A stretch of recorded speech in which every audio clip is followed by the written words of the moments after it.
Luderitz, a world thought dead for 200 years, had been found alive.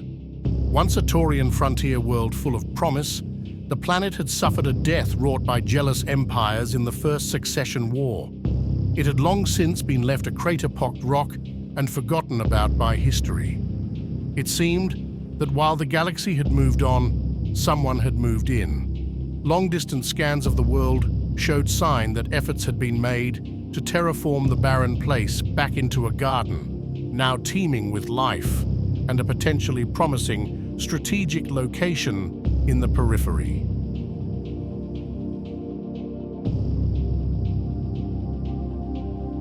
May 3061. Planetfall.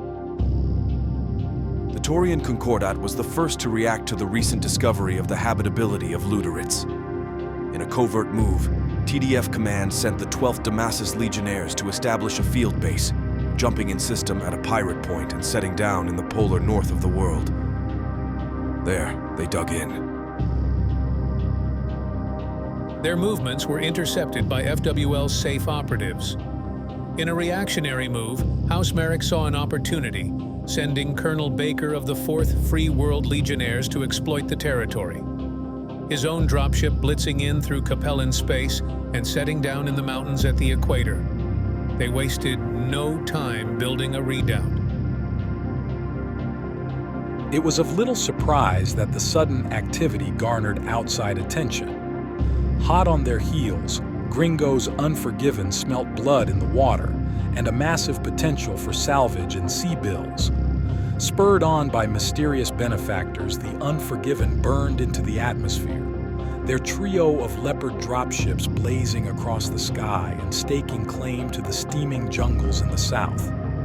There, they scorched out a perimeter and dared anyone to cross it while they planned their first raids. And they weren't the only ones by a long shot. The Celestial Crabs, a rival mercenary group known for their charismatic flair and love of blinding energy weapons. Never being ones to be intimidated by belligerent displays, they set down almost close enough to be considered an outright taunt. With only the threat of mutually assured destruction, preventing the two mercenary factions from delivering artillery bombardments onto each other's doorsteps immediately after they landed.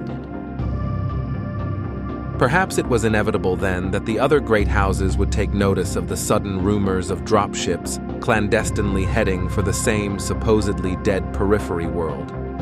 The Dragon was swift to send the 8th Sword of Light Brigade as the Federated Commonwealth, in turn, dispatched the Fortunate Sons and the Dark Horse Heavy Cavalry, who each held Steiner and Davian loyalties respectively. This led to an uncomfortable standoff as the three units established bases in the giant craters on the eastern continent, ironically left by the weapons their ancestors had used during the First Succession War. Having learned of the lessons taught to the invasion force at Tukayit, Star Colonel Derek King of Clan Star Adder took a more subtle approach. Arcadia's Bloods cruised into orbit from the dark side of the local moon, and in a move uncharacteristic of Clan Strike forces, landed completely unannounced. He was prepared to give the honor of planetfall to Salama warriors. This resulted in the bidding of a highly unconventional hunter-killer force that would become a painful thorn in the side of the unprepared troops of the Inner Sphere during the brutal days ahead.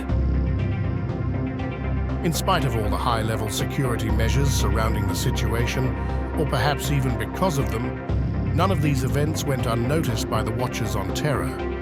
Considering themselves to be the rightful custodians of the Inner Sphere, the hand of Blake's agents extended to the Periphery to snatch the fire of the lost technology before the unworthy, unwashed masses could defile or misuse it. The Zalis ROM agents scoured any ancient records or maps they could find from Luderitz and chose to set down in the ruins of the HPG station from the times of old. Turning their gaze both within and without, they dug for lost tech and set their deterrents. A world left silent for hundreds of years, suddenly bustling with activity.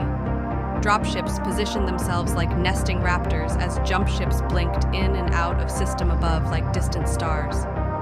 With so many conflicting interests set against each other, the stage was set. Luderitz, for the second time in its history, was about to become a crucible of